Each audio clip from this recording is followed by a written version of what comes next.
Hello everyone, welcome again to our YouTube channel the GS solver. दोस्तों, ये जो video है इसमें हम टैक्सोनॉमी यानी कि वर्गीकी के क्वेश्चन सॉल्व करने वाले हैं। और ये जो बायोलॉजी के क्वेश्चन है ये आपके सामान्य विज्ञान की जो बुक आती है समसामयिक घटना चक्र की, उससे हमने लिया है। और ये घटना चक्र का 2025 का लेटेस्ट बुक है। मैं आपको बता दूं कि ये पूर्वावलोकन की बुक है, यानी कि इसमें प्रीवियस ईयर क्वेश्चन आपको देखने को मिलेंगे। और खास बात क्या है कि 1990 से इसमें आपको 2025 तक के क्वेश्चन, सारे क्वेश्चन आपको देखने को मिल जाते हैं।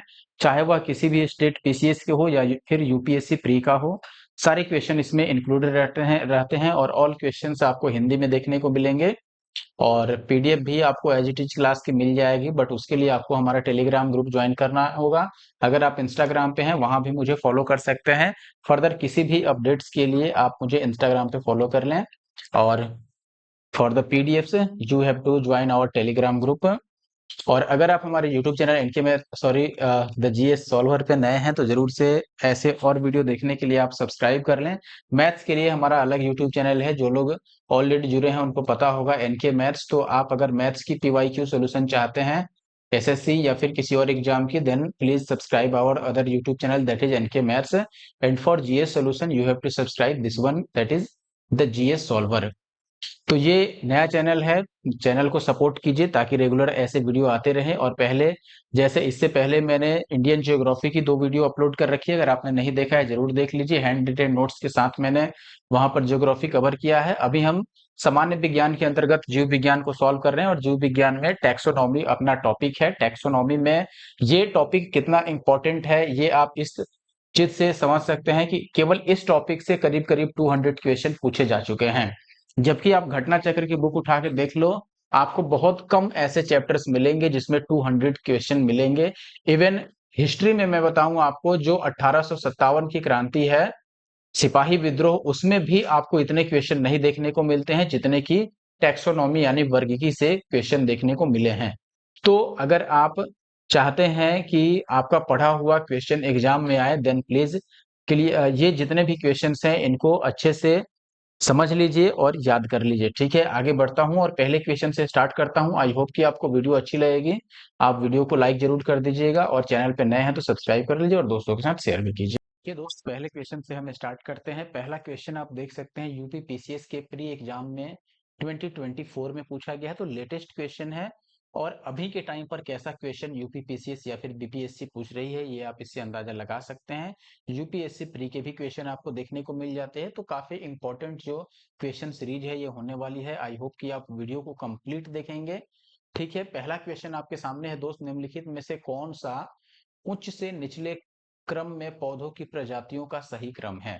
देखिए, अब चाहे पौधों की प्रजातियां हो या फिर किसी दूसरे जीव की प्रजातियां हो, यहाँ पर क्रम लगभग वही रहता है।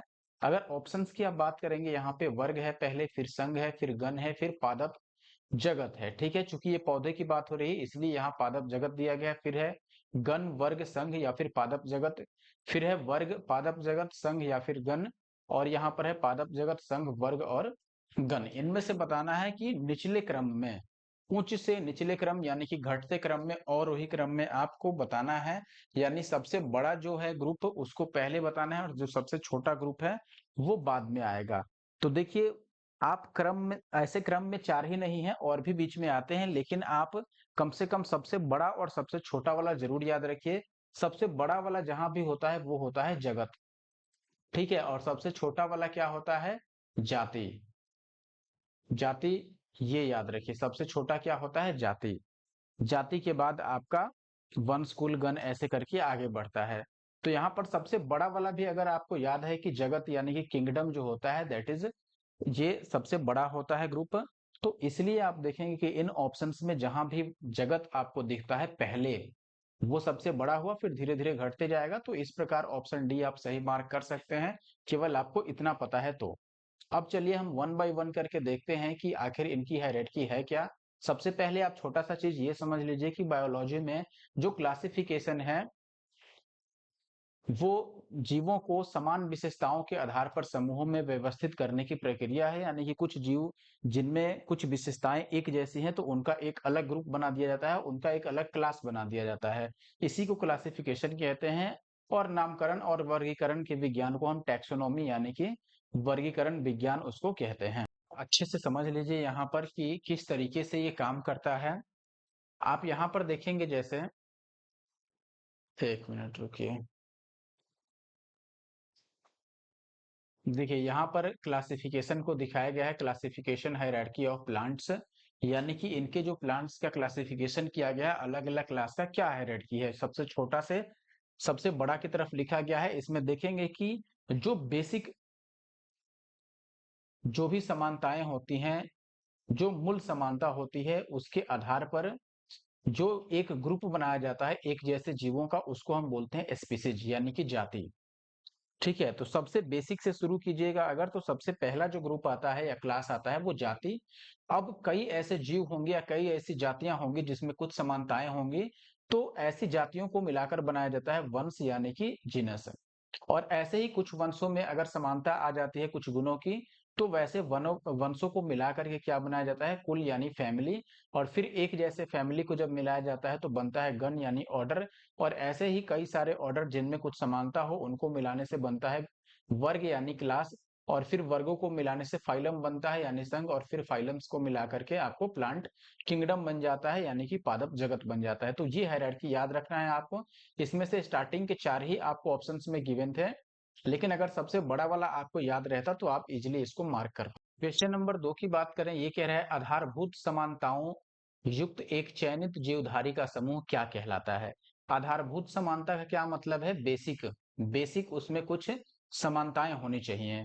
तो बेसिक समानताओं के आधार पर जो सबसे छोटा क्लास बनता है या समूह बनता है, उसको हम क्या बोलते हैं दोस्तों, जाति। अभी मैंने बताया था, जातियों को मिलाने के बाद क्या बनता है, जब एक जैसी जातियां मिलाई जाती हैं तब बनता है वंश। ठीक है, और फिर एक जैसे जब आप वंश मिलाते हैं तब बनता है कुल यानी फैमिली। और फिर एक जैसे कुल को मिलाकर के क्या बनता है, ऑर्डर यानी कि गण। तो इसमें बी सबसे छोटा है, फिर उससे बड़ा है सी, फिर उससे बड़ा है ए, और उससे बड़ा है डी। इस तरीके से आप याद रख सकते हैं। ठीक है, आगे कुछ डिटेल में आप बात कर सकते हैं यहाँ पर, जैसे कि जीवों का वर्गीकरण जो है उनकी विशेषताओं और लक्षणों के आधार पर उन्हें अलग अलग स्तरों पर, जिसको हम कई बार क्रम या श्रेणी बोलते हैं, विभाजित करके किया जाता है। इस वर्गीकरण में एक पदानुक्रम यानी हायरार्की है, और प्रत्येक चरण एक रैंक या फिर श्रेणी का प्रतिनिधित्व करता है। यानी कि जो भी हम पढ़ रहे हैं, जैसे जाति, वंश या फिर गण, ये क्या है, एक तरह से रैंक या कैटेगरी है, जिसे टैक्सोनॉमी श्रेणी हम बोलते हैं, टैक्सोनॉमी कैटेगरी बोलते हैं। और लगभग ऐसे 7 प्रमुख टैक्सोनॉमिक श्रेणियां हैं, जिसमें जाति, वंश, परिवार, गण, वर्ग, संघ और जगत इस तरीके से आता है। तो जो सबसे छोटा है आधारभूत समानताओं वाली, जिनमें सबसे बेसिक समानताएं होती हैं, वैसे समूह को हम क्या बोलते हैं, स्पीसीज यानी जाति बोलते हैं। और फिर जब ऐसे ही कई सारे स्पीसीज को जिनमें कुछ समानता हो एक जगह हम इकट्ठा करें, तब जाति के बाद क्या बनता है, आपका वंश बनता है। नेक्स्ट क्वेश्चन है आपके पास, जीव विज्ञानियों ने पादप जगत और प्राणी जगत की जातियों को बहुत बड़ी संख्या में ज्ञात किया है और ढूंढ निकाला है और पहचान लिया है। संख्या की दृष्टि से अब तक ढूंढे हुए और पहचाने हुए जीवों में सबसे अधिक संख्या किसकी है। तो ये बहुत मुश्किल सवाल नहीं है, आप ध्यान से अगर दिमाग लगाएंगे तो इजिली आंसर लगा लेंगे। पहला ऑप्शन है कवक की, फिर पादपों की, फिर कीटों की, या फिर जीवाणुओं की। देखिए ध्यान से समझिए, आपसे पूछा है कि जो लेटेस्ट, चूंकि ये आईएएस प्री का एग्जाम 1996 का है, तो आप समझिए उसके ठीक पहले जो हुआ हुआ घटना, यानी 1995 लगा लो, या फिर 1994 या 3, इस टाइप से उस समय जीव विज्ञानियों ने जो ढूंढा था। तो इनमें से सबसे अधिक जनसंख्या किसकी है, बताओ, कवकों की, कीटों की, पादपों की, या जीवाणुओं की। निश्चित तौर पर आप बोलेंगे दोस्तों, जितने दूर में 10 लोग रहते हैं, जितने एरिया में, उतने में कवकों की संख्या कितनी होगी, जीवाणुओं की संख्या कितनी होगी, जीव कीटों की संख्या कितनी होगी। तो सबसे अधिक जो संख्या होगी वो कीटों की संख्या होगी। जैसे आप देखेंगे कि अगर कोई, हम एक गांव ही ले लेते हैं जिसमें 10 फैमिली या फिर 20 फैमिली रहती हैं, आप लगाओ उसमें पौधों की संख्या तो लोगों से ज्यादा होगा, ये नहीं भी हो सकता है। ठीक है, लेकिन जीवाणुओं की संख्या डेफिनेटली ज्यादा होगी, कवकों की संख्या भी ज्यादा होगी, लेकिन सबसे अधिक संख्या किसका होगा, कीटों का। ठीक है, हालांकि आगे हम डिटेल में इसके बारे में बात कर लेते हैं। जैसे आप देखेंगे जीव विज्ञानियों के अनुसार जीव जगत में सबसे अधिक संख्या किसकी है, कीटों की है, यानी इंसेक्ट्स की है। कीट ऑर्थोपोडा संघ के अंतर्गत आते हैं। याद रखिए, कुल ज्ञात जातियों यानी अभी तक जितनी स्पीसीज को फाइंड आउट किया गया है वैज्ञानिकों द्वारा, जिनका नंबर करीब करीब 15 लाख प्लस है, इनमें से सर्वाधिक जो जातियां हैं वो 10 लाख या फिर 10 लाख से ऊपर कीटों की हैं। ठीक है, जंतु जल स्थल वायु सभी जगहों पर पाए जाते हैं और पादप जातियों की जो संख्या है वो लगभग 4 लाख है। आपके सामने है, इसमें पूछा गया है सूक्ष्म जीवाणु जिसको बैक्टीरिया भी कहते हैं, उनको किस प्रकार देखा जा सकता है? खाली आंख द्वारा, कंपाउंड खुर्दबीन द्वारा, हैंड लेंस द्वारा या इनमें से कोई नहीं? देखो, खाली आंख द्वारा तो नहीं देख सकते हैं। हैंड लेंस, जो हैंड लेंस होता है, ये भी आपने बचपन में इस्तेमाल किया होगा। हैंड लेंस से हम बहुत छोटे कीट को तो देख सकते हैं, लेकिन आप ये कहें सूक्ष्म जीव यानी जो माइक्रो ऑर्गेनिज्म होते हैं उनको हम डेफिनेटली नहीं देख सकते हैं। यहाँ पर कंपाउंड जो माइक्रोस्कोप होता है वही काम आता है, कंपाउंड माइक्रोस्कोप यानी कि यौगिक, जिसको सूक्ष्मदर्शी हम बोलते हैं वो। ठीक है, डिटेल में अगर आप देखें यहाँ पर तो आप समझ पाएंगे कि जो बैक्टीरिया होता है वो बहुत ही छोटा होता है। इनकी जो लेंथ होती है वो जनरली 0.5 से 5 माइक्रोन तक होती है और कुछ 0.5 mm या फिर उससे अधिक लंबे भी हो सकते हैं। ठीक है, कुछ सूक्ष्म जीवाणुओं को कंपाउंड माइक्रोस्कोप द्वारा देखा जा सकता है, लेकिन ऐसा नहीं है कि हर एक को देखा जा सके। और इसका कारण ये हो सकता है कि जो कंपाउंड माइक्रोस्कोप होता है वो किसी भी चीज को 1500 से 2000 गुना या कभी कभी ये उससे ज्यादा, अगर अच्छी क्वालिटी का है तो उससे ज्यादा भी मैग्नीफाई कर देता है। जैसे इसका मतलब क्या हुआ कि मान लो किसी जीवाणु का अगर साइज 1 माइक्रोन है तो उसको ये मिनिमम 1500 माइक्रोन का करके तो दिखा ही सकता है। ठीक है, या फिर उससे ऊपर भी ये दिखा सकता है, तो इतना बड़ा अंतर आता है। अब आगे बढ़े, अगला सवाल जो आपके सामने है, जीवाणु की खोज किसने की थी? बहुत आसान सवाल है और बहुत बार आपने देखा होगा, हालांकि ये 2015 में बीपीएससी द्वारा पूछा गया है। ऑप्शन है लेम्बेन, लीवेनहॉक, फ्लेमिंग या फिर टेमिंग। देखो, फ्लेमिंग तो फिजिक्स के हैं, फिजिक्स से रिलेटेड इन्होंने नियम दिया है, फ्लेमिंग का नियम आपने पढ़ा होगा। बचते हैं टेमिन और लेम्बेन और लीवेनहॉक। तो आपने ये जाना होगा या फिर कभी ना कभी पढ़ा होगा कि लीवेनहॉक को सूक्ष्म जीव विज्ञान के जनक के रूप में जाना जाता है। तो यहाँ पर ऑप्शन डी आपका सही उत्तर है।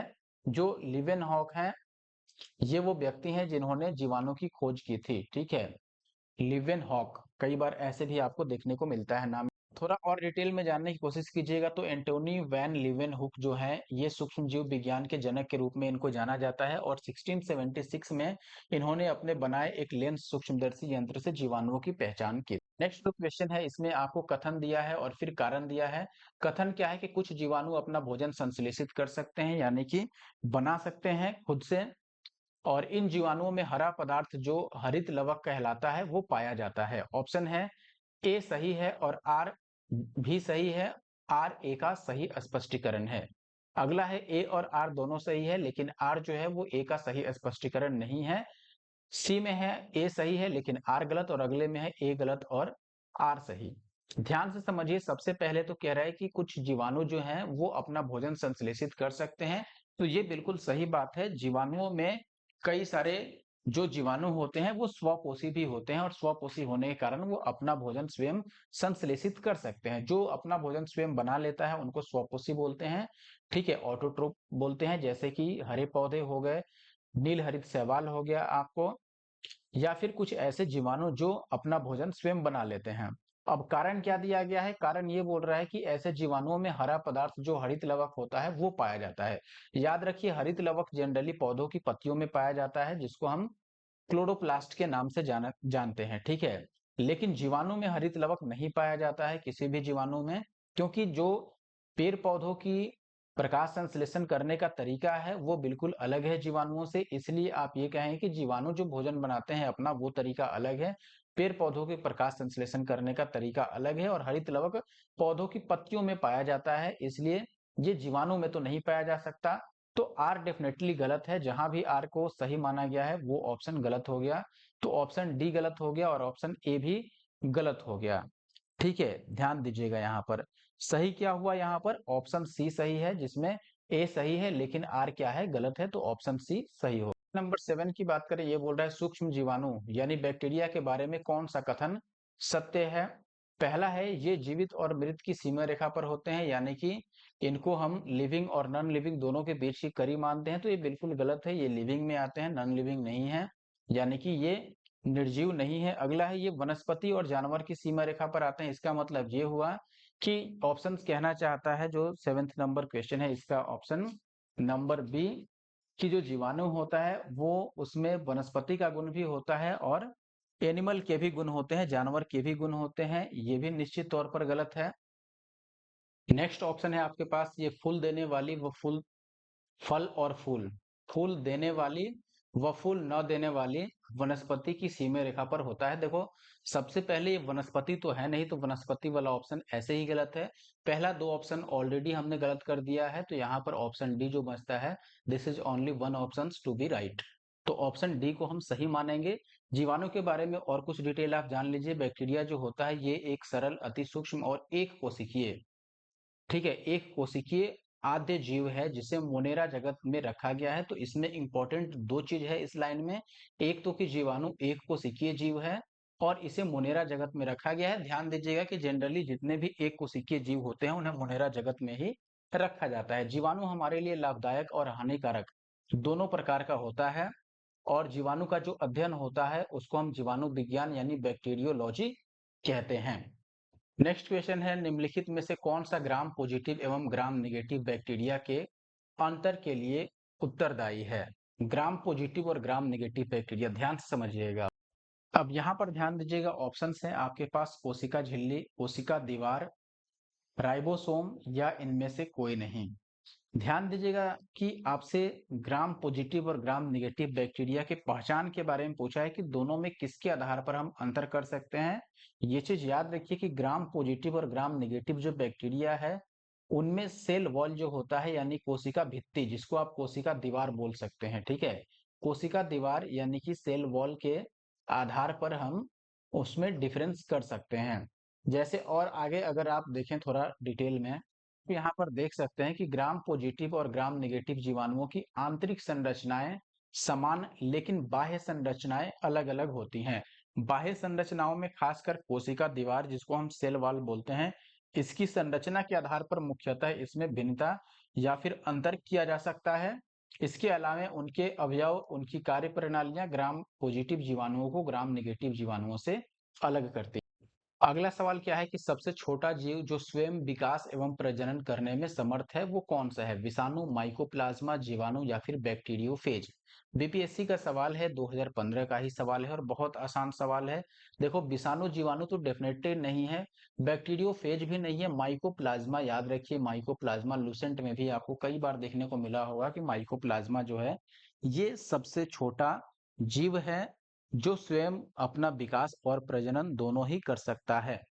और थोड़ा एक दो लाइन इसके बारे में अगर आप जानिएगा तो वो भी याद रखिए, क्योंकि ये भी आने लायक है सवाल। जैसे माइकोप्लाज्मा जो होता है ये सबसे छोटा प्रोकैरियोटिक जीव है। ये लाइन याद रखिए कि माइकोप्लाज्मा सबसे छोटा प्रोकैरियोटिक जीव है जो स्वयं विकास एवं प्रजनन करने में समर्थ होता है और इसमें कोशिका भित्ति नहीं पाई जाती। अगला सवाल क्या है, कथन और कारण दिया हुआ है। कथन है अमीबा विभंजक द्वारा जनन करता है, विभंजक यानी कि फिजन द्वारा। और इसका कारण क्या दिया गया है कि सभी एक कोशिकीय जीव अलैंगिक विधियों से जनन करते हैं। ऑप्शंस हैं आपके पास, ए और आर दोनों सही है और आर ए का सही स्पष्टीकरण है। दूसरा है ए और आर दोनों सही है, आर ए का सही स्पष्टीकरण नहीं है। फिर ए सही है, आर गलत, या फिर ए गलत और आर सही।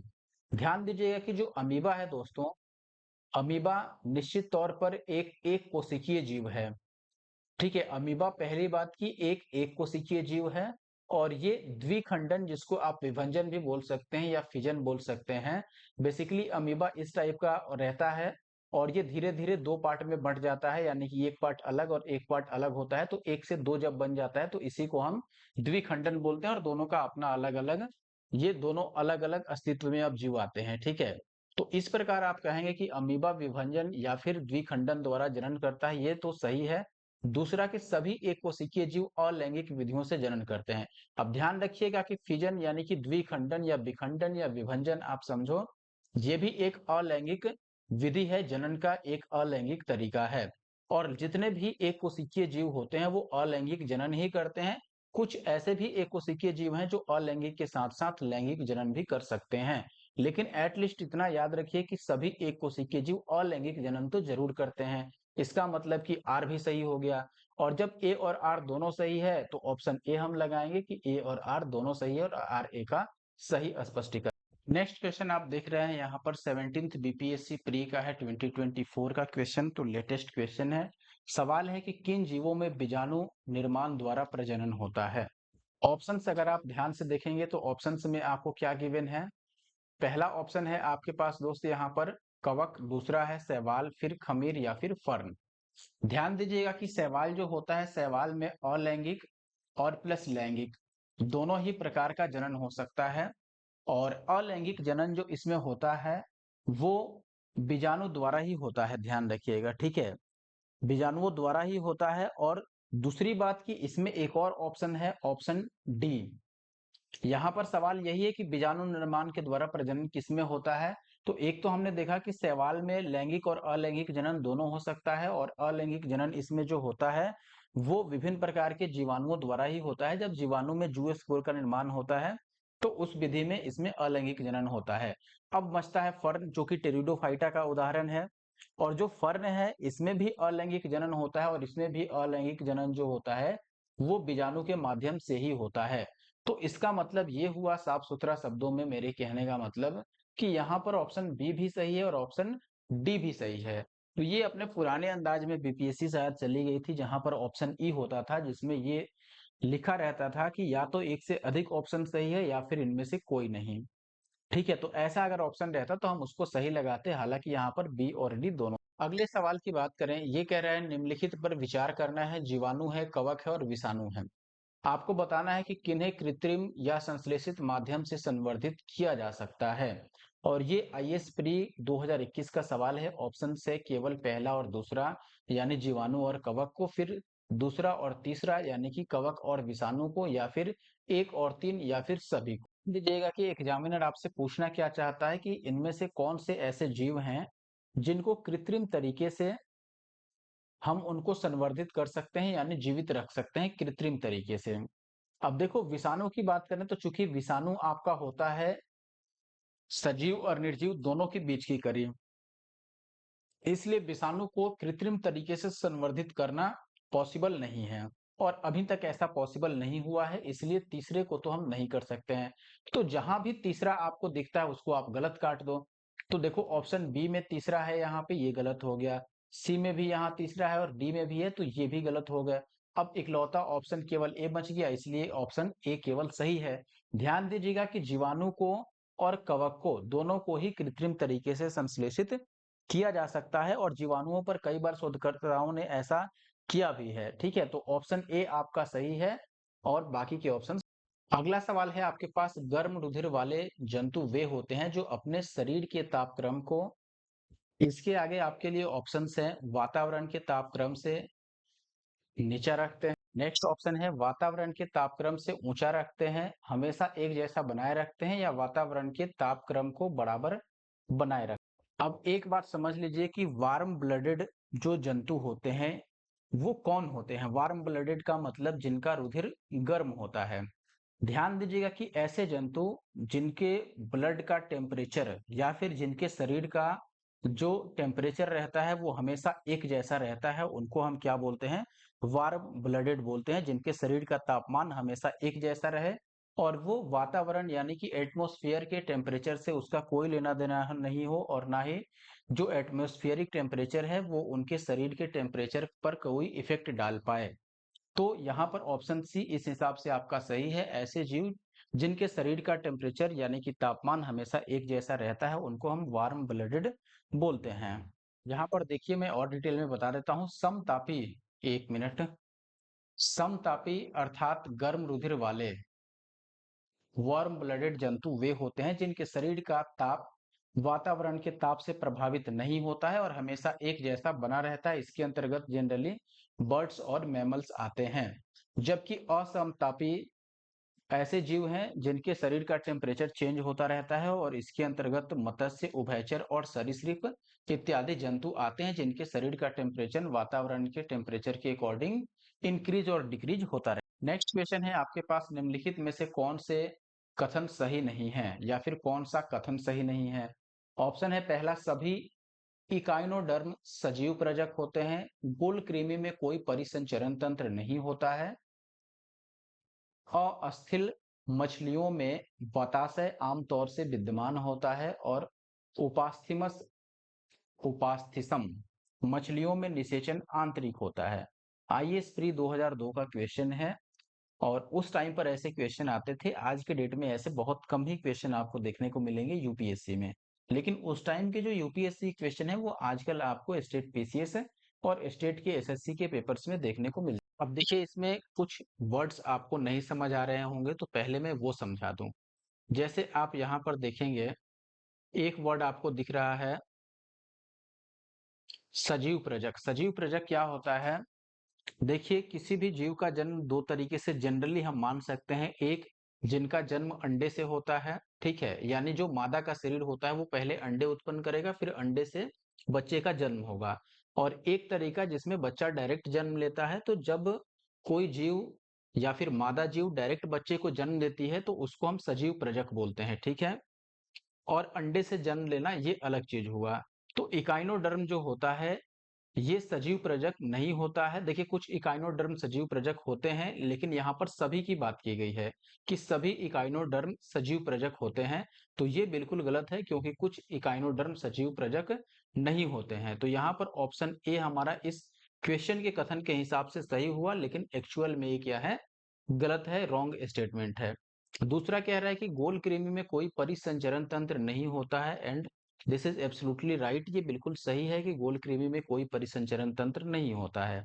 तो इसको हम आंसर नहीं मार्क करेंगे। ऑप्शन सी है अस्थिल मछलियों। अस्थिल क्या होता है? अस्थिल का मतलब ये होता है कि ऐसी मछलियां जिनका अंतः कंकाल जो हो वो हड्डी से बना हो यानी कि अस्थि से बना हो, तो उनको अस्थिल मछली बोलते हैं। और उपास्थि सम मछली किसको बोलेंगे?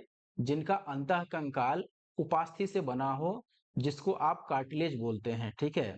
तो अगर अंतः कंकाल कार्टिलेज यानी उपास्थि से बना है तो उसको उपास्थि सम मछली बोलेंगे। और केवल अस्थि से यानी हड्डी से बना है तो उसको हम अस्थिल मछली बोलेंगे। तो यहाँ पर कह रहा है कि अस्थिल मछलियों में बताशय आमतौर पर विद्यमान होता है, ये बिल्कुल सही है, उसमें रहता है। और जो उपास्थि सम मछलियां होती हैं उसमें निषेचन आंतरिक होता है, ठीक है, बाह्य निषेचन नहीं होता है। तो यहाँ पर ऑप्शन ए अपना सही। क्वेश्चन नंबर 15 है आपके पास, निम्न में से कौन से जीव में रक्त नहीं होता किंतु वे सांस लेते हैं? यानी ब्लड तो नहीं होता है लेकिन वो सांस लेते हैं। अब देखिए ऑप्शन है यहाँ पर हाइड्रा, तिलचट्टा, मछली या फिर केंचुआ। मछली तो आप लोग जानते होंगे कि इसमें ब्लड होता ही है तो ये डेफिनेटली नहीं है। तिलचट्टा और केंचुआ में भी ब्लड होता है तो ये दोनों भी नहीं होने वाला है, ठीक है। तिलचट्टा भी सामान्य आम घरों में देखने को मिलता है। आपने देखा होगा कि उसमें ब्लड होता है कि नहीं, बहुत बार उसको आपने मारा भी होगा। केंचुआ में ब्लड होता ही बचता है हाइड्रा। तो हाइड्रा में देखो ब्लड तो नहीं होता है लेकिन ये सांस लेते हैं। सांस लेने का तरीका जो होता है, इनमें गैसों का जो आदान प्रदान होता है, क्योंकि श्वास लेने के लिए ऑक्सीजन चाहिए। तो ऑक्सीजन का जो लेन देन होता है वो डिफ्यूजन द्वारा होता है, जिसको हिंदी में हम विसरण बोलते हैं। विसरण गैसों के आदान प्रदान की एक प्रक्रिया है। तो इसके द्वारा हाइड्रा जो अपने ऑक्सीजन को लेता है और कार्बन डाइऑक्साइड को छोड़ता है। बाकी हम बात करें तिलचट्टा की, तो तिलचट्टा ट्रैकिया की मदद से सांस लेता है। मछली आपको पता है गिल्स, जिसको गलफरा बोलते हैं सामान्य तौर पर, तो गिल्स की मदद से ये सांस लेती हैं। और केंचुआ जो है, केंचुआ में भी याद रखिएगा कि केंचुआ जो श्वसन करता है ये त्वचा से यानी स्किन से श्वसन करता है। तो केंचुआ त्वचा से श्वसन करता है। ऑप्शन ए यहाँ पर सही है। तो सवाल इंटरेस्टिंग है और ऐसे सवाल कई बार देखे गए हैं। छत्तीसगढ़ पीसीएस का क्वेश्चन है, आप देखेंगे क्वेश्चन है कि इनमें से कौन मछली नहीं है। जब सबके नाम जो आप देखोगे तो ये मछली जैसा ही है, जैसे star fish, pipe fish, saw fish, guitar fish.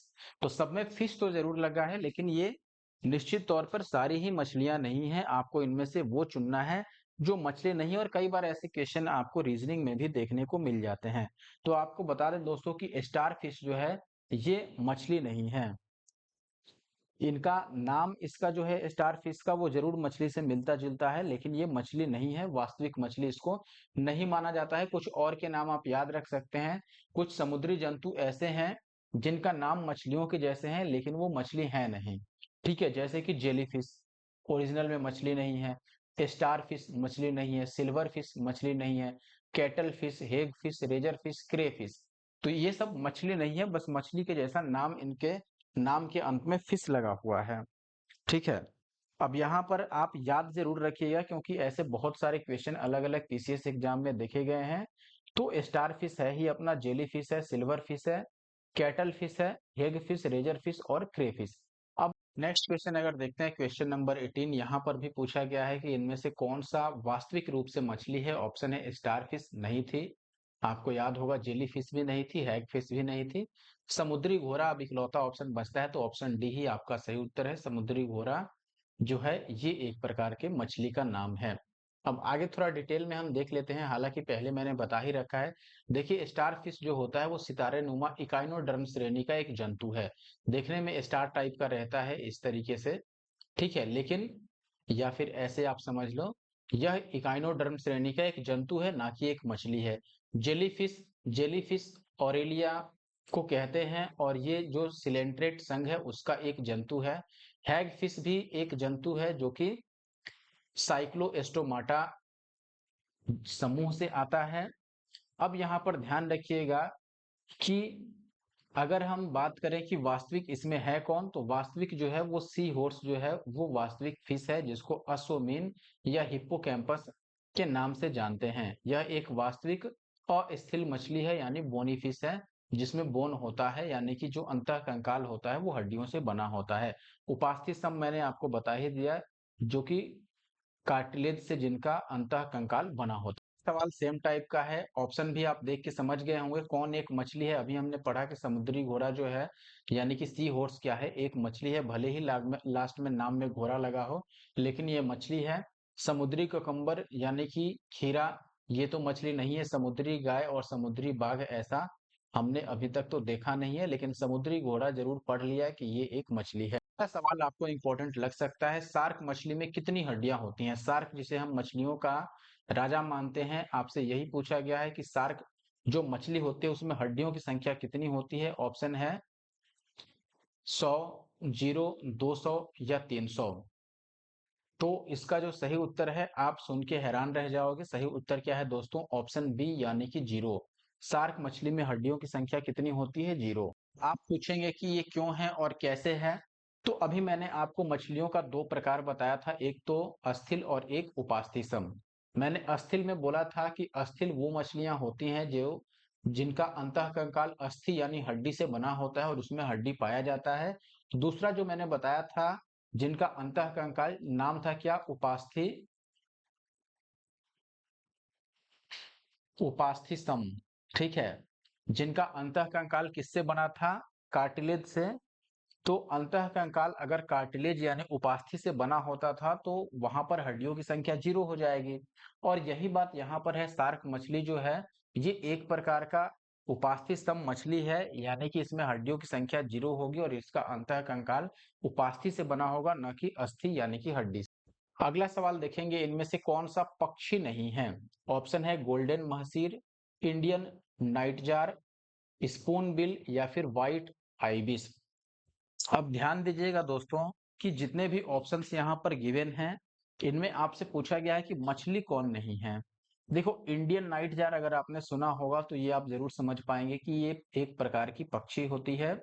Spoon bill भी पक्षी है, और व्हाइट आइबिस, ये तीनों ही जो ऑप्शन है बी सी डी, ये पक्षी वर्ग के आने वाले प्राणी हैं, यानी कि इनको जो क्लास एविज है, जो पक्षियों का वर्ग है, उस क्लास में रखा गया है। और ये एक प्रकार के अलग अलग प्रकार के आप समझो पक्षियां हैं। जो गोल्डन महसीर है ऑप्शन ए, ये पक्षी नहीं है। अब आप सोचें कि अगर पक्षी नहीं है तो ये है क्या। गोल्डन महसीर एक्चुअली में एक फिश का टाइप है, यानी कि ये एक मछली है, न कि ये पक्षी है। इसका वैज्ञानिक नाम आप याद रख सकते हैं, टोर पुतितोरा, टोर पुतितोरा, लास्ट में ए आएगा। अगला सवाल आपके सामने है, आसान सवाल है, भले ही 2010 में पूछा गया है। सवाल है कि इनमें से सबसे बड़ा स्तनपाई यानी मैमल कौन सा है, वेल, अफ्रीकी हाथी, ध्रुवीय भालू या फिर दरियाई घोड़ा। तो वेल आपने पढ़ा होगा, जो वेल होती है जनरली इसको ब्लू वेल के नाम से जाना जाता है, जो सबसे बड़ी होती है। ब्लू वेल पृथ्वी पर पाया जाने वाला सबसे बड़ा स्तनपाई जीव है, ठीक है। इसकी लंबाई जो होती है लगभग 33 मीटर और वजन लगभग 180 मीट्रिक टन के बराबर होता है। सवाल सेम टाइप का है। व्हेल निम्नलिखित में से किस वर्ग का प्राणी है? अभी आपने देखा ये स्तनपायी है, मैमल है।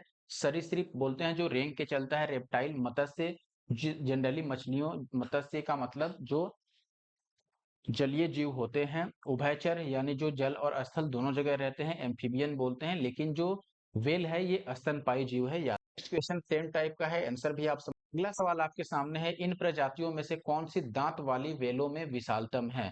यानी दांत वाली व्हेल में सबसे बड़ी जो व्हेल है वो कौन सी है?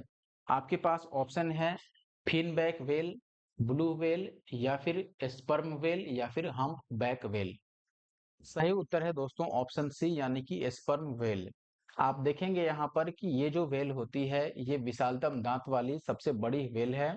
और पूर्ण वयस्क टाइम में जो इनका लेंथ होता है वो 50 से 55 फीट लेंथ हो सकता है, और जो वेट होगा वो 35 टू 45 टन हो सकता है। नेक्स्ट क्वेश्चन है, निम्नलिखित में से कौन अंडे देता है और सीधे बच्चे नहीं देता है? ऑप्शन है एकिडना, से ही व्हेल, या फिर कंगारू। आप देखेंगे कि जैसे जो मैमल होते हैं जनरली वो सीधे बच्चे उत्पन्न करते हैं, अंडे नहीं देते हैं। खास करके व्हेल, अभी आपने देखा कि ये स्तनपायी है, तो ये तो आंसर नहीं होगा। ठीक है, यहाँ सवाल है कि जो अंडे देता है और फिर अंडे से बच्चे को उत्पन्न करता है, डायरेक्ट बच्चा उत्पन्न नहीं करता है। कंगारू भी चूंकि स्तनपायी है इसलिए ये भी नहीं होगा। बचता है सेही और एकिडना, तो इसमें सेही भी आपका डायरेक्ट अंडे नहीं देता है, इसलिए ऑप्शन ए सही है, एकिडना। ध्यान दीजिएगा कि एकिडना एवं बतख चोंची ये प्लेटिपस एकमात्र अंडे देने वाले स्तनपायी जीव हैं। ठीक है, यानी कि ये स्तनपायी तो जरूर हैं, चाहे एकिडना हो या फिर बतख चोंची हो, लेकिन ये स्तनपायी होने के बाद भी अंडे देते हैं। अगला सवाल है, निम्नलिखित में से कौन सा स्तनधारी अंडे देता है? बाकी के जो दो ऑप्शन नहीं दिख रहे हैं वो भी मैं लिख देता हूं। एक तो है hedgehog, option C hedgehog, और अंतिम जो ऑप्शन है ऑप्शन डी वो है एकिडना। ठीक है, तो सवाल था आपके पास कि इनमें से कौन सा स्तनधारी है जो अंडे देता है? स्तनधारी, देखिए ध्यान से, स्तनधारी के बारे में पूछा गया है। अभी हमने पढ़ा था कि एकिडना और साथ में दूसरा कौन सा था? बतख चोंची। ठीक है, ये दो ऐसे जीव हैं जो स्तनधारी तो जरूर हैं, स्तनपायी तो जरूर हैं, लेकिन अंडे भी देते हैं। इसका कारण ये हो सकता है कि इनमें गर्भाशय नहीं पाया जाता। जो मादा का शरीर होता है उसमें गर्भाशय नहीं पाया जाता है। ठीक है, इसलिए ये अंडे देते हैं और अंडे में फिर बच्चे का विकास होता है और फिर अंडे से बच्चा उत्पन्न होता है। गर्भाशय नहीं होने के कारण गर्भ में बच्चे का विकास होना पॉसिबल नहीं। अगला सवाल देखिए, आपसे पूछ रहा है कि उड़ने वाला स्तनपायी कौन है? जगुआर, शुतुरमुर्ग, चमगादड़, या फिर पेलिकन। आप ये चीज तो समझते होंगे कि शुतुरमुर्ग ऐसा पक्षी है जो नाम का पक्षी है लेकिन उड़ नहीं पाता है, तो शुतुरमुर्ग तो डेफिनेटली नहीं आंसर होगा। और ये स्तनपायी है, ध्यान दीजिएगा। ठीक है, स्तनपायी यानी कि इसको पक्षी नहीं कह सकते। तो ऑप्शंस पर अगर आप ध्यान से देखेंगे तो ऑप्शन में जितने भी ऑप्शंस अवेलेबल हैं, चाहे वो जगुआर हो, शुतुरमुर्ग हो, पेलिकन हो, या फिर चमगादड़ हो। देखो शुतुरमुर्ग पक्षी वर्ग में आता है, सबसे पहला बात, उड़ नहीं पाता है। ठीक है, अगर उड़ भी लेता होगा कोई शुतुरमुर्ग तो भी इस सवाल का आंसर तो वो नहीं होगा। क्यों नहीं होगा? क्योंकि यहाँ पर स्तनपायी पूछा जा रहा है, जो स्तनपायी हो, मैमल हो। तो अगर आपको पता है दोस्तों, चमगादड़ एक मैमल है यानी स्तनपायी है, और चमगादड़ उड़ भी सकता है। उड़ने का कारण क्या है कि चमगादड़, ये सबसे पहले तो ध्यान रखिए कि ये पक्षी नहीं है। कई लोगों को ये भ्रम होगा कि ये बर्ड है, तो ये बर्ड के क्लास में यानी एविस क्लास में नहीं आता है। ये पक्षियों के क्लास में यानी पक्षियों के वर्ग में नहीं आता है, इसलिए चमगादड़ पक्षी है ही नहीं। यह एक स्तनपायी है यानी स्तनधारी है। ठीक है, और स्तनधारी का मतलब होता है कि जो डायरेक्ट बच्चा उत्पन्न कर पाए, जो अंडे के सहारे बच्चा उत्पन्न नहीं करे। और भी कई सारे इसके लक्षण होते हैं। ठीक है, जैसे अब देखें कि कई सारे स्तनपायी ऐसे हैं जो अंडा के द्वारा बच्चा उत्पन्न करते हैं, जैसे अभी आपने देखा एकिडना और बतख चोंची। तो यहाँ पर पूछा गया है कि कौन सा स्तनपायी है जो उड़ सकता है, तो एकमात्र चमगादड़ ही ऐसा स्तनपायी है जो उड़ने में सक्षम है। और चमगादड़ के जो दोनों हाथ होते हैं वही धीरे धीरे क्या हो गए, पंख के रूप में विकसित हुए और आगे चलकर ये उड़ने वाला पक्षी पक्षी बोल रहा हूँ स्तनपायी बन गया। आगे अगर आप थोड़ा डिटेल में यहाँ पर देखेंगे तो जो जानने योग्य बातें हैं वो मैं बताता हूँ। ये चमगादड़ जो है आकाश में उड़ने वाला एकमात्र स्तनधारी प्राणी है। यह पक्षी वर्ग में नहीं आता है, पूर्ण रूप से निशाचर है और एकमात्र ऐसा स्तनधारी है जो उड़ सकता है। इसके आगे के जो दोनों बाहु है यानी बाजू हैं वो पंख में परिवर्तित हो गए हैं। बस इतना ही ध्यान रखिए और कुछ जरूरत नहीं है।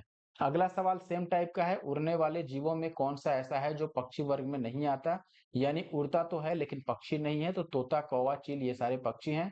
चमगादड़ जो है ये पक्षी नहीं है। अभी अगला सवाल देखिए 30 नंबर जो क्वेश्चन है, ये कथन पहला दिया हुआ है कि इंडियन फ्लाइंग फॉक्स को वन्य जीव अधिनियम 1972 के अधीन पीड़क जंतु की श्रेणी में रखा गया है। किसको? इंडियन फ्लाइंग फॉक्स को।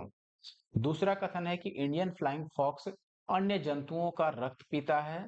अब इनमें से बताना है कि कौन सा कथन सही है, ठीक है, और इसका कारण भी बताना है। अब दूसरा कथन जो है यहाँ पर कारण दिया गया है पहले कथन का, यानी यहाँ पर पीड़क जंतु की श्रेणी में रखा गया है। इसके बारे में बताना है कि पीड़क जंतु की श्रेणी में क्यों रखा गया है, क्या इसका यही कारण है कि यह दूसरे जंतुओं का रक्त पीता है।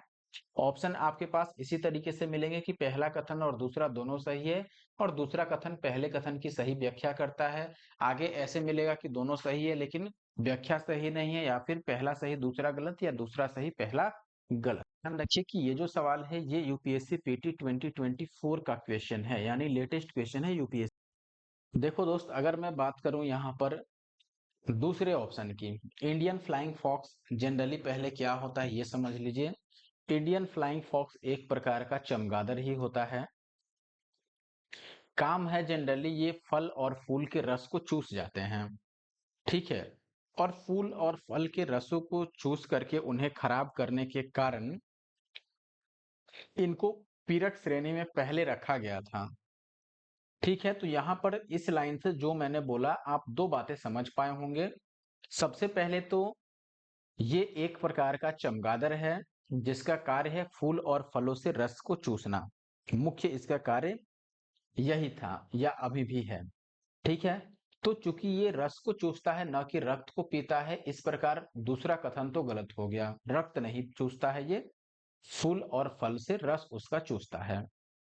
और दूसरा मैंने बोला कि पहले इसको पीड़क जंतु की श्रेणी में रखा गया था, लेकिन आगे चल करके जो वर्ष 2022 में इस अधिनियम में संशोधन हुआ उसके बाद से इसको पीड़क श्रेणी से हटा दिया गया, ठीक है। तो इस प्रकार आप देखेंगे तो ये कथन भी वर्तमान में गलत है। और ये क्वेश्चन लेटेस्ट है, चूंकि 2024 का है तो हम लेटेस्ट डेटा के अनुसार बात करेंगे। तो दोनों ही कथन यहाँ पर गलत हो गया, और दोनों कथन गलत हो गया तो इस प्रकार हम देखेंगे कि फिलहाल किसी भी ऑप्शन में दोनों को गलत नहीं बोला गया है, लेकिन याद रखिए दोनों गलत है। अब हम थोड़ा किताब के हिसाब से बात कर लेते हैं। देखिए, फल फूल खाने वाले बृहद यानी बड़े आकार में जो चमगादड़ होते हैं उनको इंडियन फ्लाइंग फॉक्स के नाम से जाना जाता था या अभी भी उनको जाना जाता है। इन्हें सामान्यतः पीड़क जंतु माना जाता है क्योंकि वे फलों के बागों को नुकसान पहुंचाते हैं। इन्हें वन्य जीव संरक्षण अधिनियम 1972 की पूर्व अनुसूची में, यानी पहले की अनुसूची में पहले के नियम के अनुसार अनुसूची 5 के तहत पीड़क जंतु की श्रेणी में रखा गया था। लेकिन इनके संरक्षण की उच्च आवश्यकता को देखते हुए, चूंकि इनका संख्या धीरे धीरे घटने लगा, इसलिए संरक्षण की उच्च आवश्यकता को अब इन्हें अनुसूची 2 में स्थान दिया गया है, यानी कि अनुसूची 5 से हटा के 2 में स्थान दिया गया। और ये कब किया गया? ये 2022 के संशोधन में इसको लागू किया गया। हालांकि ये प्रभावी हुआ 2023 पहले अप्रैल से, 1 अप्रैल 2023 से प्रभावी हुआ, लेकिन इसको संशोधित किया गया था 2022 में ही। अब वन्य जीव संरक्षण अधिनियम 1972 की संशोधित धारा 62 के अनुसार केंद्र सरकार अधिसूचना द्वारा किसी क्षेत्र और निर्धारित अवधि के लिए अनुसूची 2 में निर्दिष्ट किसी वन्य प्राणी को पीड़क जंतु घोषित कर सकती है, और ऐसी अधिसूचना में दिए गए क्षेत्र और अवधि के लिए उस वन्य प्राणी को अनुसूची 2 का भाग नहीं माना जाएगा। वन्य जीव संरक्षण अधिनियम 1972 की 5वीं अनुसूची, जिसमें पीड़क जंतुओं को श्रेणीबद्ध किया गया था, उसको 2022 के संशोधन अधिनियम द्वारा निरस्त कर दिया गया, यानी निरसित कर दिया गया है। इस प्रकार आप समझेंगे कि वर्तमान में इंडियन फ्लाइंग फॉक्स को वन्य जीव संरक्षण अधिनियम 1972 के तहत प्रत्यक्ष रूप से पीड़क जंतु की श्रेणी में नहीं रखा गया है, क्योंकि पीड़क जंतुओं को अनुसूची 5 में रखा गया था। लेकिन अभी आपने देखा कि 2022 के संशोधन के अनुसार वर्ष 2023 से यह पीड़क जंतु, या फिर आप ऐसे समझो कि अनुसूची 5 में नहीं रहा, अब इसको अनुसूची 2 में ला दिया गया है। और अनुसूची 5 में चूंकि पीड़क जंतुओं को रखा जाता था, इसलिए आज के समय पर हम ये नहीं कहेंगे कि ये पीड़क जंतु की श्रेणी में है। इस प्रकार पहला कथन गलत हो जाता है। और चूंकि यह फूल और फल का रस चूसता है, इसलिए दूसरा कथन भी सही है, क्योंकि उसमें बोला गया था कि यह रक्त चूसता है, जबकि यह जंतुओं का रक्त नहीं पीता है। ठीक है। सवाल यूपीएससी प्री का है, जो कि 2013 में पूछा गया था। सवाल है, इन जीवों पर विचार करना है। समुद्री गाय, समुद्री सिंह, समुद्री घोड़ा, इनमें कौन स्तनधारी है, यानी मैमल है। स्तनपायी भी जिसको हम बोलते हैं, केवल पहला या दूसरा और तीसरा, या फिर पहला और तीसरा, या इनमें से सभी। अब ध्यान दीजिए, यहाँ पर जो ऑप्शंस हैं आपके पास दोस्तों, ऑप्शंस में समुद्री गाय जो होती है, या फिर जो होता है, ऐसे समझिए, समुद्री गाय एक जलीय प्राणी है और साथ ही साथ आकार में बड़ा होता है, और समुद्री प्राणी है, स्तनधारी है और शाकाहारी है। ठीक है, स्तनधारी तो है और ये शाकाहारी भी है। आपसे ये स्तनधारी ही पूछा गया था कि स्तनधारी कौन है, तो पहला तो है ही। तो जिसमें जिसमें पहला है वही सही हो सकता है, तो तीसरा वाला तो गलत हो गया, क्योंकि इसमें पहला ऑप्शन नहीं लिखा गया है।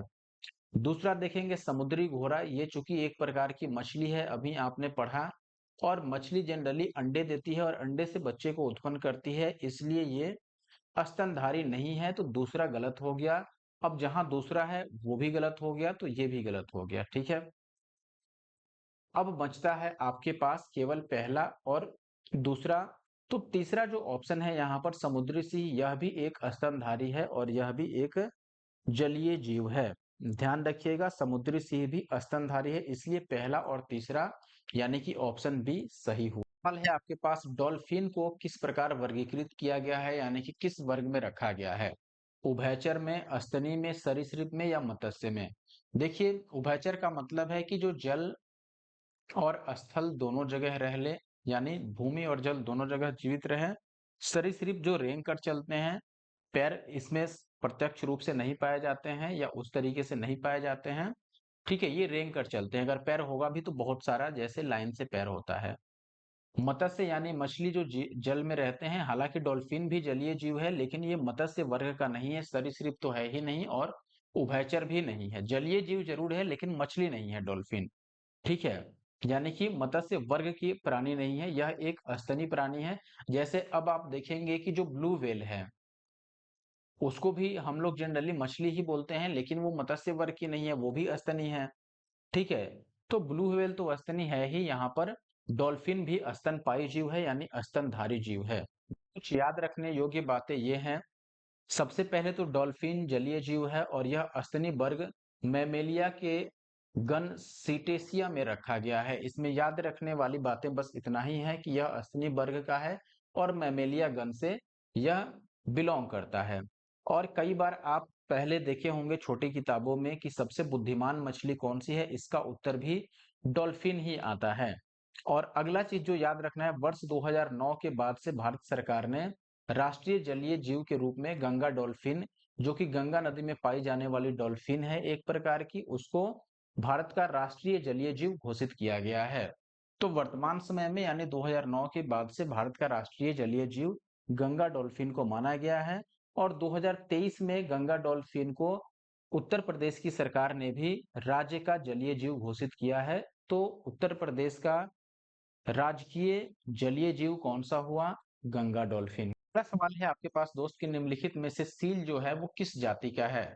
मछली जाति का है, पक्षी का, सरीसृप का, या स्तनपायी का? ध्यान दीजिएगा कि सील एक जलीय जीव होता है, तो ये पक्षी तो नहीं है, सरीसृप भी नहीं है और मछली भी नहीं है, क्योंकि सील में मछलियों जैसा ढांचा नहीं होता है। सील जो है यह एक मांसाहारी जीव है। ठीक है, मांसाहारी जीव है, जलीय जीव है और ये स्तनपायी है, यानी कि मैमेलिया जगत से ये रिलेटेड है और एक मैमल है, ये याद रखिएगा। कार्निवोरस है यानी कि मांसाहारी है और ये एक शक्तिशाली जीव होता है। लंबे इसमें केनाइन दांत भी होते हैं। चूंकि मांसाहारी है तो मांसाहारी जीवों के प्रकार टाइप से इसके मुंह में दांत भी होते हैं। अगला सवाल है कि एम्फीबिया बताता है, यानी कि एम्फीबिया किसके बारे में बताता है? बहुत तेजी से चलने वाले नावों को, केवल जल में रह सकने वाले पशुओं को, केवल स्थल पर रहने वाले को, या जल और स्थल दोनों पर रहने वाले को? तो एम्फीबियन या फिर उभयचर, ये आपने पढ़ा होगा। उभय का मतलब होता है उभयनिष्ठ यानी कि कॉमन, और चर का मतलब चलने से है। ठीक है, तो आप ऐसे याद रख सकते हैं। हालांकि उभयचर का जो मुख्य अर्थ होता है वो होता है कि जो दोनों जगहों यानी जल पर भी और साथ ही साथ स्थल पर दोनों जगह जीवित रह पाए, इसको एम्फीबियन बोलते हैं। और यह एम्फीबिया वर्ग से बिलोंग करता है। तो ऑप्शन डी यहाँ पर सही है, जल और स्थल दोनों पर रहने वाले। जैसे आप देखो मेढक, मेढक के अलावा जैसे कछुआ हो गया, ये भी जल और स्थल दोनों जगह जीवित रहता है। अगला सवाल आपके सामने है, निम्न में से कौन सा जीव अपनी त्वचा से सांस लेता है? हमने अभी ये चीज एक क्वेश्चन में बताया भी था। हालांकि ऑप्शन अगर आप देखते हैं, मछली तो गलफरा से सांस लेती है, तो ये नहीं होगा। कबूतर पक्षी वर्ग है, तो ये त्वचा से सांस डेफिनेटली नहीं ले पाएगा। तिलचट्टा, तिलचट्टा ट्रैकिया से सांस लेता है, ये हमने बताया ही था। अब बचता है आपके पास मेढक, जो कि एक उभयचर प्राणी है। मेढक आपका सही उत्तर है। ये पानी और जमीन दोनों जगह रह सकता है और इसका जो त्वचा होता है ये पारगम्य होता है। पारगम्य का मतलब उसके पार हवाएं या फिर गैसेज आ जा सकती हैं। ठीक है, इसका पारगम्य चूंकि होता है इसका त्वचा, इसलिए ऑक्सीजन या फिर कार्बन डाइऑक्साइड जैसे गैसें उसमें होकर आदान प्रदान हो जाती हैं और ये आसानी से त्वचा से सांस ले लेता है। ध्यान दीजिएगा कि स्थल पर कुछ वयस्क मेढक ऐसे भी होते हैं जो फेफड़ों से श्वसन करते हैं। लेकिन सी यहाँ सवाल अगर आप देखते हैं 36, इसमें बोल रहा है कि मेढक कोल्ड ब्लड एनिमल है। यानी कोल्ड ब्लड का मतलब क्या हुआ? अभी आपको हमने हॉट ब्लडेड एनिमल के बारे में बताया था, यानी कि ऐसे जीव जिनकी शरीर का जो ताप होता है वो हमेशा एक समान रहता है, यानी कि वातावरण के टेम्परेचर बढ़ने और घटने से उनके शरीर के टेम्परेचर पर कोई प्रभाव नहीं पड़ता, तो उनको हॉट ब्लडेड हम बोलते हैं या फिर वार्म ब्लडेड जनरली कहा जाता है, यानी कि गर्म रुधिर वाले जीव। लेकिन यहाँ कोल्ड ब्लडेड के बारे में पूछा गया है और आपको ये भी हमने बताया था कि जो मानव है यानी कि हम लोग हैं, हम लोग भी अपने शरीर का टेम्परेचर बनाए रखते हैं। इसलिए चूंकि एक आप जानते हैं जैसे कि एक निश्चित टेम्परेचर पे बुखार आ जाता है, तो शरीर का हमेशा सेम टेम्परेचर एक निश्चित जो रेंज होता है उसमें टेम्परेचर बनाए रखता है हमारा शरीर। इसलिए हम लोग भी जो है वार्म ब्लडेड है। ठीक है, लेकिन मेढक के बारे में पूछा गया है कि मेढक कोल्ड ब्लडेड एनिमल है। ये सही है या गलत है, या इनमें से कोई नहीं, या उपयुक्त सही? देखिए, ये बिल्कुल सही बात है कि मेढक कोल्ड ब्लडेड एनिमल है। कोल्ड ब्लडेड किसको बोलेंगे? बिल्कुल वार्म ब्लडेड का उल्टा, यानी कि कोई भी जंतु ऐसा जिसके शरीर का जो ताप है, शरीर का ताप ये वातावरण के टेम्परेचर के अनुसार चेंज अगर होता है तो उसको हम बोलेंगे, या फिर वातावरण के टेम्परेचर का इफेक्ट पड़ता है इनके शरीर के टेम्परेचर पर, तो उनको कोल्ड ब्लडेड एनिमल बोलेंगे। जैसे आप थोड़ा डिटेल में बात करें, मेढक कोल्ड ब्लड यानी शीत रक्त प्राणी है या फिर एनिमल है। शीत रक्त वाले प्राणी कैसे होते हैं? वातावरण के अनुसार ये अपने शरीर के तापमान को घटाते बढ़ाते रहते हैं। कोल्ड ब्लड वाले अन्य जंतु में देखेंगे सर्प है, मगरमच्छ है, मछली है, कीट है, गिरगिट, छिपकली इत्यादि। अगला सवाल क्या है आपके पास? मेढक के कयांतरण में क्या होता है? पिछली टांगें समाप्त हो जाती हैं, टांग तो रहता ही है तभी तो चल पाता है वो या खुदक पाता है, तो ये तो गलत है। खाने की प्रक्रिया धीमी हो जाती है, ये भी गलत है, खाना खाता ही है। त्वचा खुरदरी हो जाती है, ये भी गलत है। आंख छोटी हो जाती है, ये सही है। ध्यान दीजिएगा कि मेढक, पहले देखिए टैडपोल की यहाँ पर बात की जा रही है, ध्यान से समझिएगा। टैडपोल मेढक की जैसा ही एक जलीय जीव है। हालांकि यह चूंकि मेढक की प्रजाति से आता है तो आप ये कह सकते हैं कि यह एम्फीबियन है। अब ये देखिएगा कि टैडपोल जब विकसित होता है, वयस्क होता है, तब ये मेढक जैसा बनता है। हालांकि टैडपोल अपने शुरुआती समय में ये शाकाहारी होता है। शाकाहारी होने का मतलब कि ये मांसाहारी नहीं है और साथ ही साथ यह मुख्यतः जलीय पौधे, जो छोटे पौधे होते हैं या फिर जैसे कि शैवाल हो गया, इन सभी को ही खाता है और खा करके अपना पोषण करता है। ठीक है, लेकिन जब ये वयस्क होता है, मेढक जैसा बनने लगता है, यानी कि जब इसका कयांतरण होता है, मेटामॉर्फोसिस होता है, तो ऐसे कंडीशन में ये शाकाहारी हो जाता है और इसकी जो आंत होती है, इंटेस्टाइन जो होता है, वो छोटा हो जाता है, जिससे कि इसे मांसाहारी भोजन पचाने में सहायता मिलता है। तो ऑप्शन डी का सवाल है आपके पास घड़ियाल, गेवे सॉरी गेवियलिस, गेवियलिस यानी कि घड़ियाल बहुतायत में पाया जाता है, यानी कि बहुत अधिक संख्या में पाया जाता है। कहाँ? गंगा में, कृष्णा में, गोदावरी में या फिर कावेरी में। सही उत्तर है दोस्तों गंगा में, ये आपको शायद पहले से पता भी होगा। घड़ियाल हालांकि इनका जो ऑर्डर है वो सरीसृप में ये आते हैं, सरीसृप, क्योंकि घड़ियाल आप देखें कि जमीन पर ये रेंग कर भी चलते हैं। अब आप यहाँ पर देख रहे हैं जैसे घड़ियाल जो हैं ये सरीसृप गण के हैं और ये गंगा में अत्यधिक मात्रा में पाए जाते हैं। बांग्लादेश, भारत और नेपाल में काफी संख्या में पाए जाते हैं। इनका चमड़ा जो होता है वो काफी कॉस्टली होता है। अब आता है निरिशंस प्राणी, एट्रोसियस एनिमल कौन सा है? पेंगुइन, ऑटर, वेल या फिर कछुआ? निश्चित तौर पर पेंगुइन, कछुआ और वेल तो नहीं है, यहाँ पर ऑप्शन सी ऑटर सही उत्तर है। ऑटर, जिसको सामान्य तौर पर ऊदबिलाव के नाम से भी जाना जाता है। अभी और डिटेल में थोड़ा देखते हैं। जो ऑटर है ये एक निडसंस प्राणी है और यह स्तनधारी जंतु है, यानी कि मैमल है। वेल का शरीर धारा रेखित होता है, स्ट्रीमलाइंड होता है, तैरने में उसके लिए अच्छा होता है और नीचे की त्वचा जो होती है वो वसा का मोटा अस्तर बनाता है, जिसको ब्लबर कह सकते हैं। ठीक है, और ये शरीर में ताप रोधक का कार्य करता है। अगला सवाल है जो कि इस वीडियो का आखिरी सवाल होगा। इसमें आपसे क्या पूछा गया है, ध्यान दीजिएगा। कथनों निम्नलिखित प्राणियों पर विचार करना है। पहला है हेजहॉग यानी कि जाहक, दूसरा है सैल मूसक जिसको मॉर्पोट बोलते हैं, वज्रसल्क या फिर पेंगोलिन। इनमें से कौन से ऐसे जीव हैं जो परभक्षियों द्वारा पकड़े जाने की संभावना को कम करने के लिए स्वयं को लपेटकर अपने सुभेद अंगों की रक्षा करते हैं? ऑप्शन है केवल पहला और दूसरा, केवल दूसरा, केवल तीसरा या फिर एक और तीन। ध्यान रखिएगा कि दूसरा यानी कि मॉर्पोट जो है ये तो ऐसा नहीं कर पाता है, लेकिन हैजहॉग और पेंगोलिन ऐसे करने में सक्षम है। इसलिए यहाँ पर जो सही उत्तर होगा दोस्तों वो होगा पहला और तीसरा, जो कि ऑप्शन डी में है। देखिए, जो हेजहॉग है या जाहक जिसको बोलते हैं, ये छोटे स्तनधारी जीव होते हैं। जब ये डरते हैं तो दुश्मन से अपनी रक्षा हेतु स्वयं को एक गेंद की भांति मोड़ लेते हैं, ताकि ये पता न चल पाए कि ये कौन सा जीव है। ठीक है, और इससे इनकी त्वचा पर बने जो कांटे होते हैं वो भी बिल्कुल कांटे उभर आते हैं, ताकि इससे ये अपनी रक्षा कर सकें। जो पेंगोलिन है यानी कि वज्रसल्क, ये भी खतरा अनुभव होने पर अपने सुरक्षा यानी कि सुरक्षा स्वयं को लपेटकर अपने शरीर पर बने सल्कों यानी कांटों के माध्यम से करते हैं। जो मैरमोट है यानी कि सैल मूसक, ये बड़ी शाकाहारी भूमि गिलहरी है, यानी कि एक प्रकार की गिलहरी है जो भूमि में रहती है और ये शाकाहारी है, जो कि बिलों में छिपकर परभक्षियों से अपनी रक्षा करती है, यानी कि अपने शरीर को किसी आकार में नहीं मोड़ती है। इसलिए ऑप्शन डी यहाँ पर सही उत्तर था। और ये आखिरी क्वेश्चन है इस वीडियो का। अगर आपको वीडियो पसंद आ जाए दोस्तों और इसमें एक सवाल भी आपके काम का है, तो आप जरूर से हमारे YouTube channel the GA solver को सब्सक्राइब कर लें ऐसे और वीडियो देखने के लिए। ठीक है, मिलते हैं नेक्स्ट वीडियो में।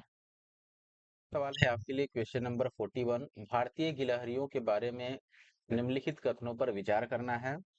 पहला है कि भारतीय गिलहरियां जो होती हैं वो भूमि में बिल बनाकर अपने नीर यानी कि नेस्ट, घोंसले जो रहने के लिए जिस टाइप का घोंसला होता है उनका, उसको नीर बोलते हैं, का निर्माण करती हैं। ठीक है, वे अपने भोज्य पदार्थों जैसे कि दृढ़ फलों, नट और बीजों को भूमि के अंदर जमा करती हैं और वे सर्वभक्षी होती हैं।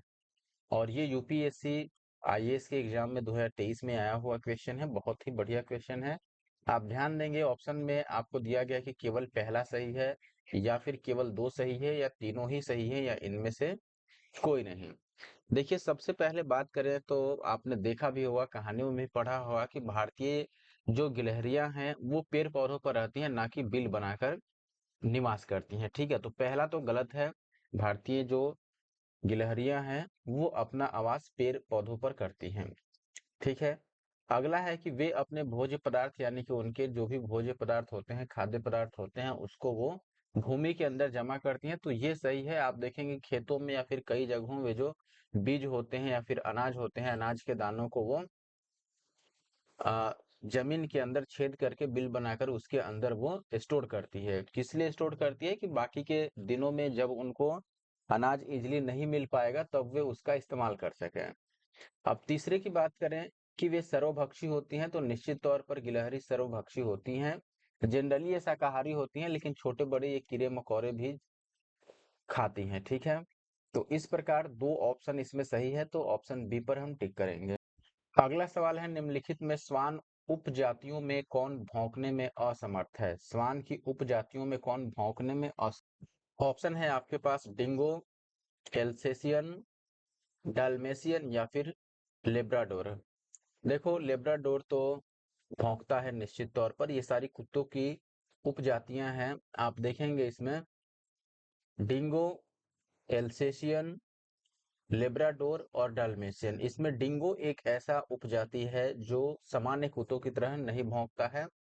आवाज इसका भी निकलता है, लेकिन कुत्ते की तरह भौंकने की आवाज नहीं आती है। ये एक अलग टाइप से साउंड प्रोड्यूस करता है, ठीक है। और डिंगो के अलावा एक और है जो आप याद रख सकते हैं, बसेंजी। बसेंजी भी एक श्वान का उपजाति है जो भौंकने में असमर्थ है, ठीक है। भौंकने का मतलब जैसे सामान्य कुत्ते भौंकते हैं वैसे ये नहीं भौंकते हैं। सवाल है आपके पास, प्रायः जो भालू गलियों में तमाशा दिखाता है वह होता है रिछ, भूरा भालू, सूर्य भालू या फिर बिलार भालू। याद रखिए रिछ होता है जनरली जो आप देखते हैं तमाशा दिखाने वाला भालू, जो व्यक्ति के कहने पर अलग अलग तरीके के कार्य संपन्न करता है, वो रिछ होता है। सवाल देखिए यहाँ पर आपसे पूछा गया है, निम्नलिखित जानवरों में से कौन सा एक जानवर नहीं है जिसे थोड़ा सफलतापूर्वक भाषा का उपयोग करना सिखाया गया है? ऑप्शन है वनमानुष यानी चिंपैंजी, तोता, कुत्ता या फिर सूंस जिसको डॉल्फिन बोलते हैं। ध्यान दीजिए कि चारों ऑप्शंस जो हैं इन सभी को हम लोग अपने भाषा को किसी न किसी तरह से समझना या फिर बोलना या व्यक्त करना अपने विचार को, ये सब सिखाया गया है मानव तौर तरीकों को। आपने अलग अलग शॉर्ट्स वीडियो में देखा भी होगा। लेकिन यहाँ पर पूछा क्या गया है कि कौन सा ऐसा है जिसको आसानी से नहीं सिखाया जा सकता। सिखाया तो गया है लेकिन बाकियों की तुलना में मुश्किल है हुआ है, उसको सिखाने में ज्यादा समय लगा है, वो आसानी से नहीं समझ पाता है। अब चिंपैंजी, तोता, कुत्ता और डॉल्फिन में जो सही उत्तर है दोस्तों वो है कुत्ता, क्योंकि कुत्ता को सिखाने में काफी मशक्कत करनी पड़ती है, जबकि चिंपैंजी, तोता और डॉल्फिन को सिखाना कंपैरेटिवली इजी है। अगला सवाल आपके लिए है, निम्न में से कौन सा गुण मनुष्य को अन्य सभी वानर गुणों से पृथक करता है? आपको पता होगा कि वानरों से ही धीरे धीरे करके मनुष्य जाति का विकास हुआ है। आपसे यही पूछा गया है कि जो मनुष्य है उसके उसके ऐसे कौन से गुण हैं जो बानर से अलग हैं? ऑप्शन है जानने की इच्छा प्रकट करना, घ्राण शक्ति का अल्प विकसित होना, विपरीत अंगूठे या फिर ठोड़ी का बाहर निकलना।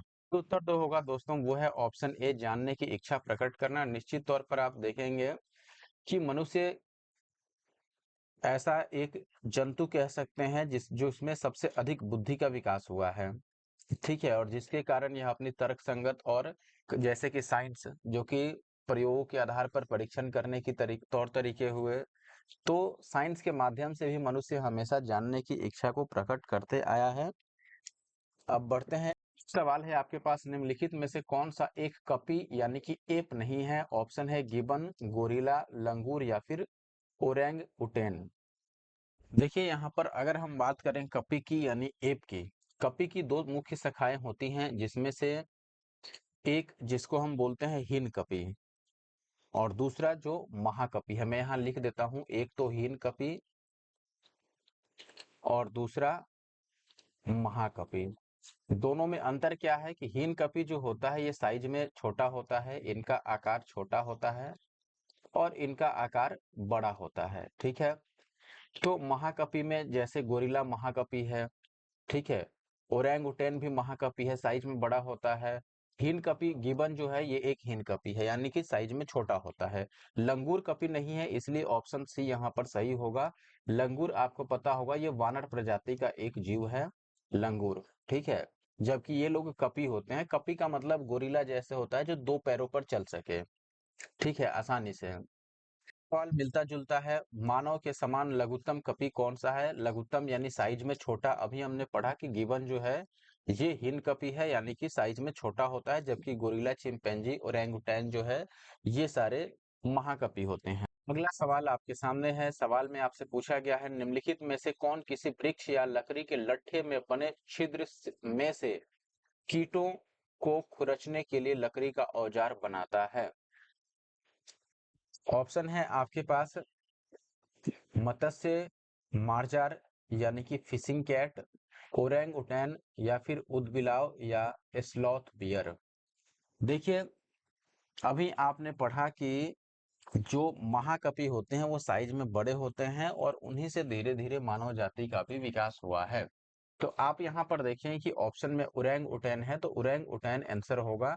और ध्यान दीजिएगा कि हाल ही में शोधकर्ताओं ने उरैंग उटैन को, अभी मैं चित्र भी दिखा देता हूं आपको, उरैंग उटैन को जो लकड़ी में फंसे होते हैं, या फिर जैसे मान लो ये लकड़ी है, पेड़ पौधा है, या फिर लकड़ी उसका डाली है, इसमें इसके अंदर फंसे होते हैं अगर कीड़े मकोड़े, तो चूंकि ओरंगुटैन उनको अपना भोजन बनाता है, इसलिए इसको बाहर निकालने के लिए, इसमें फंसे कीड़े मकोड़ों को बाहर निकालने के लिए उसको लकड़ी का औजार बनाते देखा गया है शोधकर्ताओं द्वारा। किसको देखा गया है? उरैंग उटैन को, ठीक है। उरैंग उटैन जो है जनरली ये जंगलों में रहते हैं और ये कपी होते हैं, यानी कि कपी वर्ग से आते हैं, अभी पीछे पढ़ा ही आपने। और इन्हीं को देखा गया है लकड़ी का औजार बनाते हुए, और किस पर्पज से? ताकि लकड़ियों में छिपे या फिर दूसरे लकड़ी या पेड़ की डालियों में छिपे कीड़े मकोड़े को, कीटों को खुरच कर बाहर निकाल सके। ये इमेज जो देख रहे हैं आप, ये इमेज है उरैंग उटैन की, ठीक है। इससे आप समझ सकते हैं कि ये कितने तेज तर्राक हैं अपने जंगलों में, और यही वो कपी हैं जो लकड़ी से कीटों को निकालने के लिए औजार बनाते हैं। आपके पास क्या है? देखिए, पांडा भी उसी कुल का है जिसका कौन है इसमें से, यानी कि जैसे कि ऑप्शन है भालू, बिल्ली, खरगोश या फिर कुत्ता। अब ये आसानी से आप बता सकते हैं कि पांडा अगर आपने देखा है फिल्मों में या कॉमिक्स में या फिर जहां भी देखा हो, तो आप एक बार आकार मिलाइए कि पांडा का जो आकार होता है वो किसके जैसा होता है? बिल्ली के जैसा, खरगोश के जैसा, कुत्ता के जैसा या फिर भालू के जैसा? तो आपने अगर देखा होगा तो आप समझ पाएंगे कि भालू के जैसा ही पांडा दिखता है, बस उसका जो कलर है वो भालू से अलग होता है, ठीक है, और ऊपरी स्किन उसका भालू से थोड़ा अलग होता है, लेकिन हाव भाव से वो भालू के जैसा ही रहता है।